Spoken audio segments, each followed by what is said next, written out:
Okay, hi everybody. Thought I'd just quickly share this article by John Ferak about the Ricky Hochstetler case. Let's share screen. This is because I'm going to share the one of the videos that the dude himself did about this case. Let's just move that up there. Let's start at the top. In fact, I should really go back and explain that here's the beginning of that article by John Ferak. There we go. Let's do that. Show caption. Ricky Hochstetler was killed walking home from a friend's house during a snowstorm in 1999. The hit and run driver was never identified. The cold case has been plagued for years of long standing allegations of a cover up involving, guess what, the Manitowoc County Sheriff's Department. Missteps hamper 1999 hit and run death probe. Manitowoc County officials failed to include state assistance in probing the death of a teenager. Newton, just down about 5 miles south of Manitowoc. From the start, the criminal investigation into the 1999 hit and run death of teenager Ricky Hochstetler was seriously flawed. From insufficient follow up to the discovery of vehicle parts found near the pedestrian's killing, to the failure to seek assistance from the Wisconsin Department of Justice or the Wisconsin State Patrol, to using faulty evidence collection procedures, the missteps may have prevented the boy's killer from being brought to justice. A review by USA Today Network Wisconsin found. Shortly after Ricky, 17, was struck while walking home on the side of a county road, residents in rural Manitowoc County began finding broken vehicle parts in the snow. There's Ricky. On the morning of the fatality, Robert Jeffrey of Newton found parts scattered in the snow at the seldom used intersection of Centre and Newton roads in rural Newton. If the fleeing driver had turned onto Centre Road, the village of Cleveland was about 5 miles away. Several sources who had ties to the investigation suspected that the hit and run driver was probably headed toward Cleveland. And what's the name of the salvage firm that Robert Sheriff Herman has? Cleveland Auto Parts. Yeah, exactly. But this critical clue soon fell by the wayside under the direction of, guess who? Lieutenant Mike Bushman, the road deputy put in charge of the homicide by then Manitowoc County Sheriff Tom Kasurik. According to Bushman's report, the Newton resident was unable to tell me which direction the suspect vehicle may have went after the pieces fell off. Another major misstep occurred just 5 days after the fatality. Then it says here, Manitowoc Sheriff, related Manitowoc Sheriff under fire in 1999 homicide. And that's where we'll go to. So, very nice slippers. Yes, very nice. Don't think they'd suit me though. Hyper soft sneakers, 75% off. No, oh no, 70%. See if I can get this to scroll down. There we go. Show caption. So, video footage taken by a Manitowoc County Sheriff's deputy shows Ricky Hochstetler, 17, shortly after he was killed by a hit and run driver during a snowstorm around 2:20 a.m. January the 10th. USA Today Network Wisconsin received permission from Debbie Hochstetler before publishing this photo. So obviously we've clearly got the victim lying in the road. This is not the one where Sheriff's deputies arrived at the accident scene and they themselves also ran over the victim. This is not the same one. Manitrock Sheriff under fire in 1999 homicide. Hit and run death of 17-year-old boy remains an unsolved mystery. And get this. What it's going to take to solve the thing would just be luck at this point. No, I don't think so. Manitrock. The Manitrock County Sheriff's Department, which has been accused of framing Stephen Avery for a 1985 rape and planting numerous clues to convict Avery for the 2005 murder of Teresa Holbach, has also been dogged by allegations it mishandled the 1999 hit and run death of a 17-year-old boy.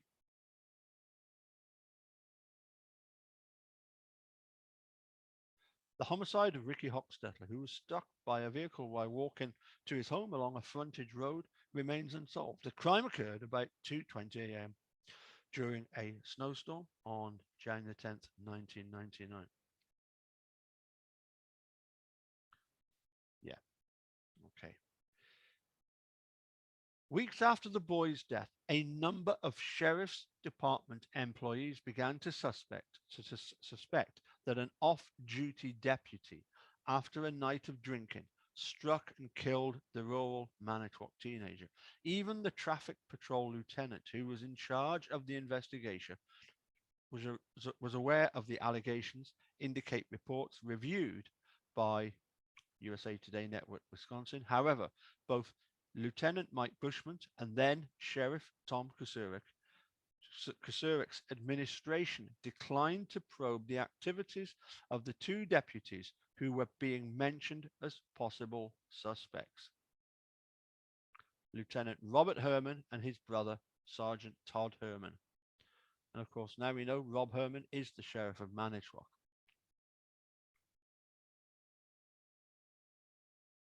It was only through the persistence of Debbie Hochstetler, Ricky's mother, that the Wisconsin Department of Justice's Division of Criminal Investigation agreed to independently review the case. By then, the crime had already gone unsolved for 5 years.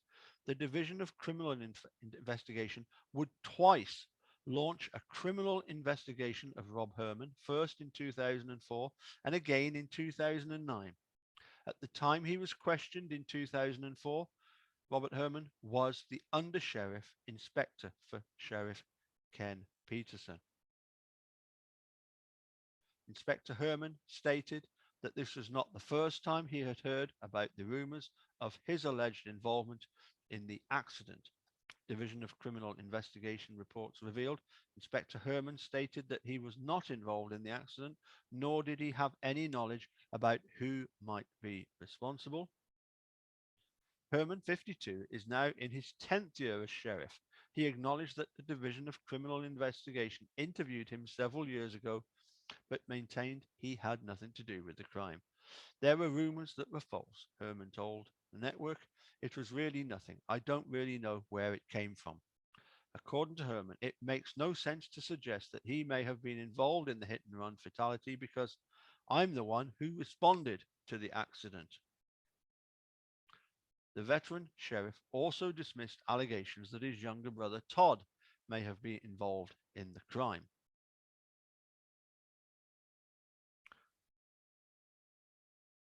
When reached on his work cell phone, Todd Herman declined to comment. The 49-year-old Cleveland, Wisconsin resident directed all questions about the case to his older brother. After his brother was elected sheriff, Todd Herman was promoted to the Manitowoc County Sheriff's Department's Deputy Inspector of Operations, the third highest position in the department. Good old nepotism at work there, eh, Rob? Rob Herman said that there was no sheriff's department cover-up surrounding Hochstetler's death. There is no evidence to indicate that, he said. We're not even looking at that. Those were rumors posted on a website. A tragic death. Yeah, on January the 9th, 1999, the parking lot at the Club Bill Maher banquet hall was full.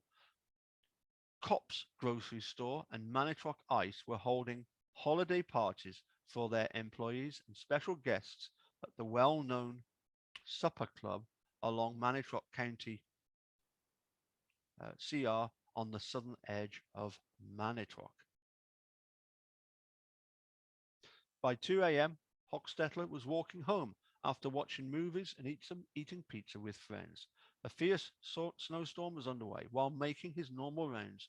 During his overnight patrols, Bushman saw Hochstetler's fresh footprints in the snow along the shoulder of the rural county highway. According to Division of Criminal Investigation reports, Bushman later told special agents that he was going to check on the condition of the person to make sure they were okay, considering the snowstorm. Deputy Inspector Bushman decided to get gas first before following the footprints in the snow. About 2:20, just out down the darkened road from the Bilmar, a vehicle barreled into the 6'2", 218-pound former high school football player. The driver fled the scene, heading south of Manitowoc. At about 2:25, a Milwaukee Journal Sentinel delivery driver came upon the body, and she called 911.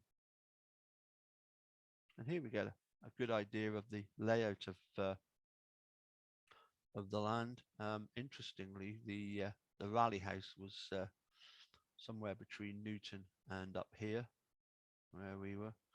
And of course, it's not far to Cleveland, and you've got Newton down here, and you've got this sort of coastal route, but then you've got the sort of main route coming down. Anyway, Bushman, the night shift patrol commander, heard about the hit and run pedestrian collision on his squad car radio while at the gas pumps about a mile away. He arrived on the scene at 2:28. Hochstetler's body was in the middle of the road. Bushman decided to preserve the death scene rather than chase after the fleeing driver, the DCI report stated. At about 4 o'clock, Bushman and Deb Kakach, the Manitowoc County coroner, walked 50 yards down the road. They knocked on the door of a small white farmhouse, waking Debbie Hochstetler, a mother of three, in the midst of a divorce. A sea of bright flashing lights greeted her. The idling vehicles were operated by Newton's volunteer fire and rescue squad. The others were from the Manitowoc County Sheriff's Department and Manitowoc City Police Department. Her oldest child and only son, aged 17, had suffered a skull fracture, brain tumor, spinal cord injuries, neck fractures, broken bones in his back, and internal and leg injuries. Debbie was devastated.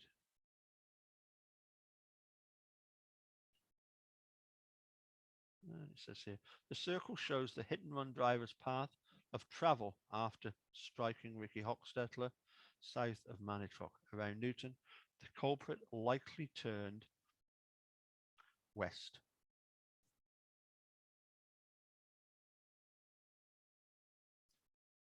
Turned west. If you're coming along this road, turn west, you can get down to Cleveland.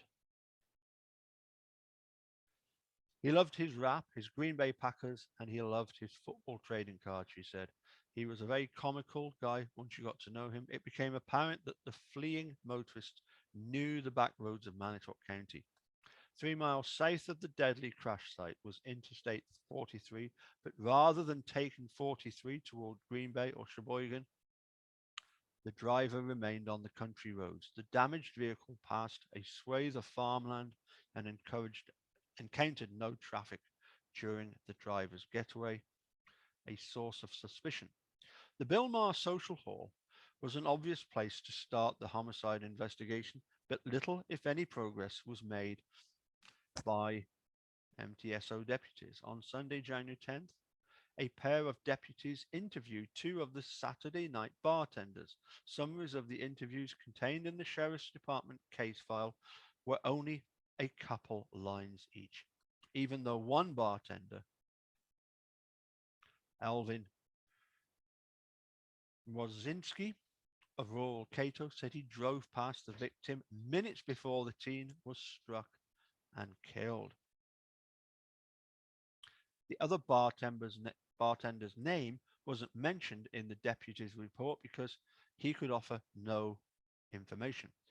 2 days later, Ken Peterson, undersheriff at the time, assured the Manitou Herald Times reporter that the hit and run driver had not been drinking at the popular club. I don't know if the person could have gotten up to a speed that would have caused that kind of injury to the victim or damage to the vehicle, Peterson told the newspaper.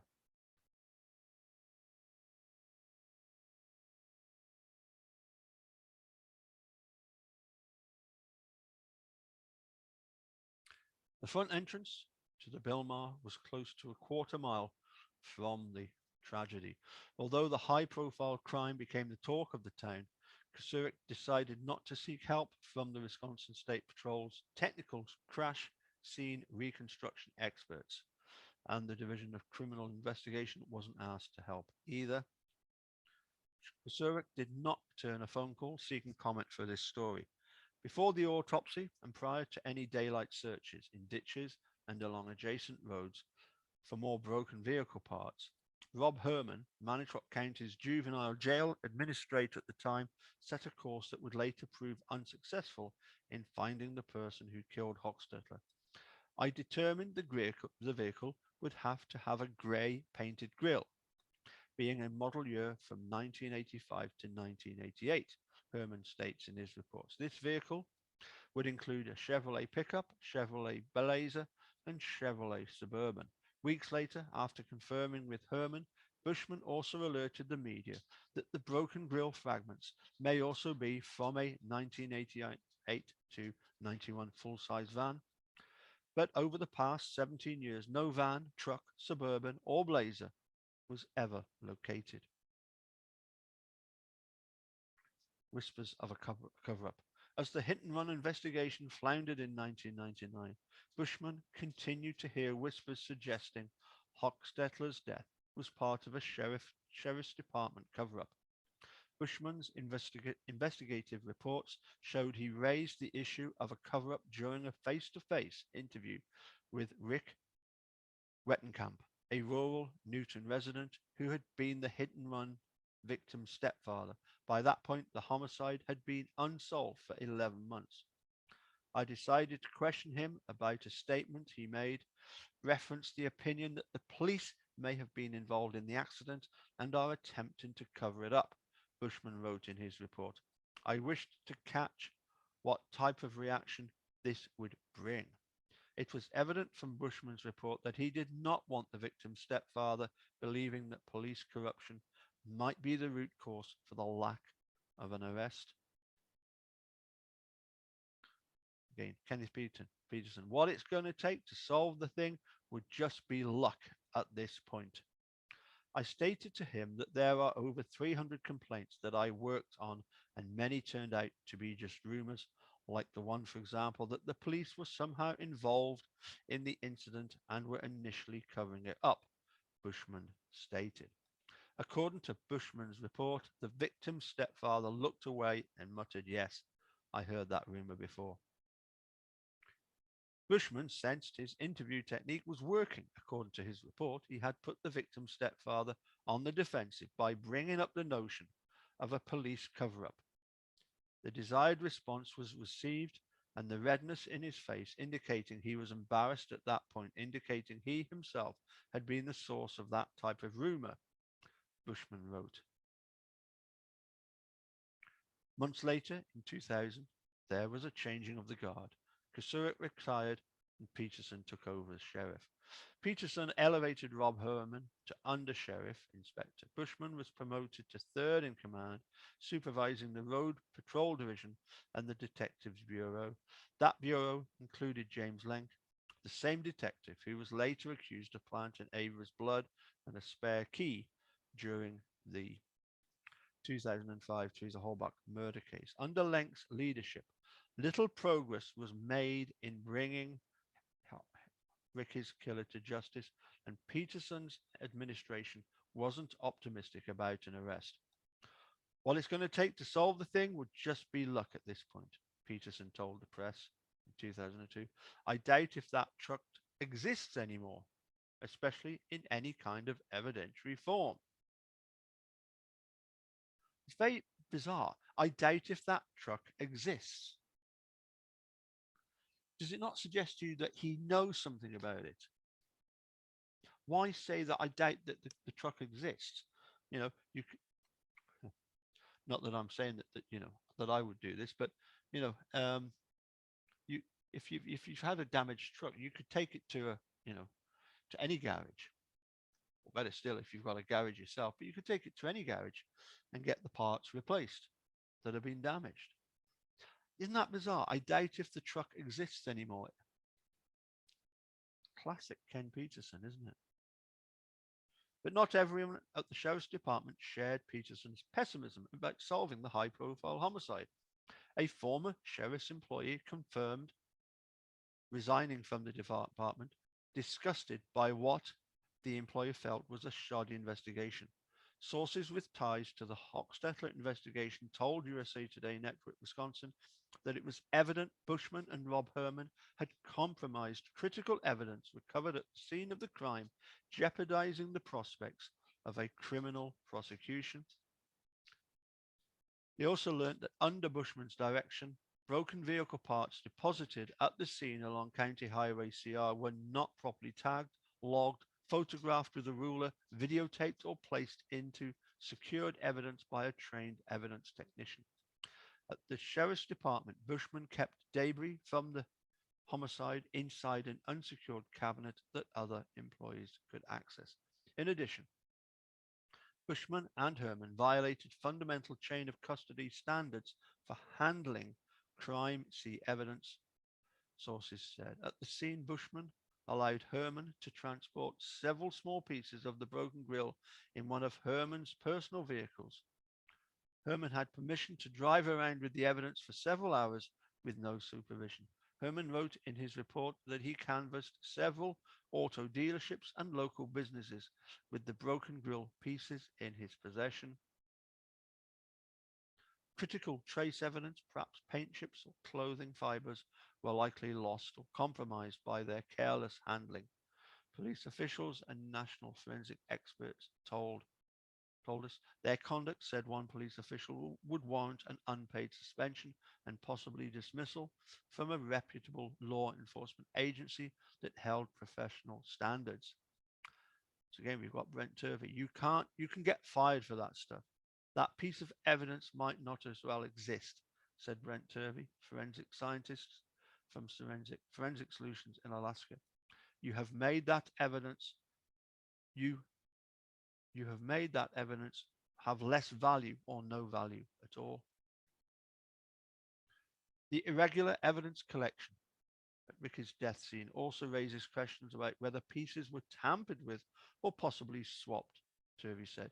Legitimate law enforcement agencies develop these protocols for a reason. It's all reputation. And if Manitowoc County had a good reputation, you don't have to defend it because of their bad reputation and continually bad actions. It's a lifestyle. It's not a mistake. It's who they are. That is absolutely superb, Brent Turvey. Here, here. You don't take parts from a crime scene home with you because you don't know who's going to potentially become a suspect. Bushman, who retired in 2005, told us during a recent interview that it was his understanding that Rob Herman drove the vehicle parts from the hit and run crash back to his family's boneyard in nearby Cleveland. Herman had also worked as an auto body repair technician and mechanic at Cleveland Auto Sales and Salvage. Given the fact that Herman had access to his family's salvage yard business, Turvey said, I think that makes it even worse. You don't take parts from a crime scene home with you because you don't know who's going to potentially become a suspect. Bushman said he never investigated Rob Herman and Todd Herman as potential suspects. He said he was convinced the brothers did not own the type of truck, van, blazer, or suburban being sought in the boy's death. Bushman insisted that neither he nor Rob Herman mishandled the crime scene evidence. He also dismissed allegations of a police cover up. He suggested that a news story examining problems with evidence or flaws in the case would do nothing to help solve Ricky's homicide. I did the best I could under the circumstances, Bushman said, his voice rising during the phone interview. I did the best I could on this complaint. You say cover up, find a witness for me. You can grab any police report and tear it to pieces. Looking back, Rob Herman said he had no criticisms of Bushman's performance on the case. I think he did well. He was always a go getter, the sheriff said.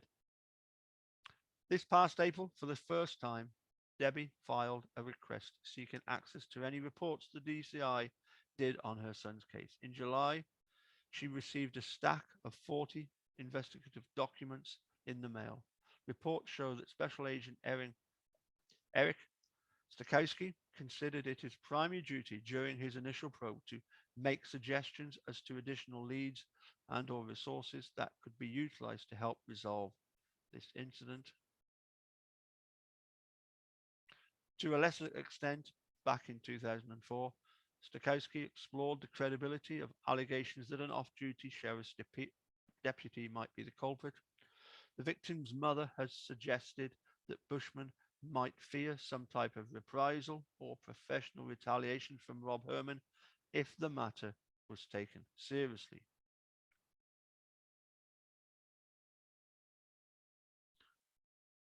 On August 11, 2004, Stokowski interviewed Herman at the undersheriff's office. Stokowski informed Inspector Herman that his name had been associated with rumors in the Manitrock area that he might be involved in the hit and run death of Ricky, the reports show. Herman told the DCI agent he was home sleeping when he was awakened somewhere around 3 a.m. by a phone call from work. Herman said he was called into work on the case, possibly by Bushman, because Herman was experienced in accident reconstruction, DCI investigation report show. According to the DCI, Herman said he drove his 1998 Chevrolet truck to the scene after having stayed home the entire night with his live-in girlfriend and their small child. Inspector Herman stated that he never owned a vehicle matching the description of the suspect vehicle, specifically a Chevrolet truck or van manufactured between 85 and 88. A month later, the special agent from the Division of Criminal Investigation closed his probe, noting that a DOT vehicle history check on all the Herman brothers showed no vehicles matching the 1985 to 1988 make and model that struck Hochstetler. 5 years later, in July 2009, the Division of Criminal Investigation reopened its investigation of Rob Herman. The state agency's report reflect. By then, Herman was sheriff. The caller wanted to remain anonymous and would provide no information on the source of the allegations other than the individuals who provided the information were high school friends of the suspect that did not want to get involved in the investigation and did not know the caller was providing information to authorities. The late DCI Craig Clive wrote in his report. According to Clive's report, the caller said that Robert Herman had an early to mid 1980s Chevy pickup truck that has not been seen since the time of the accident. The caller believes this vehicle was the one that struck and killed Ricky. And there we see John Ferak with Debbie. 3 months later, the DCI investigation traveled to Two Rivers to interview Laura King Lee, the former living girlfriend of Herman, who was also the mother of his child. Lee worked as a school counselor and was a reserve part-time deputy with the Manitowoc County Sheriff's Department. Lee told the pair of DCI investigators, Stokowski and Michael Hole, that she didn't remember whether Herman was awakened around 3 a.m. by a phone call alerting him to respond to the Hochstetler fatality. At the time of Lee's interview, it was not now more than a decade after the tragedy. Days later, in late 2009, the DCI investigators probe came to a halt. Dennis Hebert, president of the Club Bill Maher Banquet Hall, told Stokowski that the club no longer had any records showing who the guests were on the night of the Hochstetler tragedy. Lee, the former girlfriend, had suggested the Division of Criminal Investigation ask whether Rob Herman was at the popular social club on the night in question. Okay, it's very, very sad what happened to Ricky. But are we surprised at the cover up by Manitowoc? No, I don't think so. Catch you all soon. Bye for now.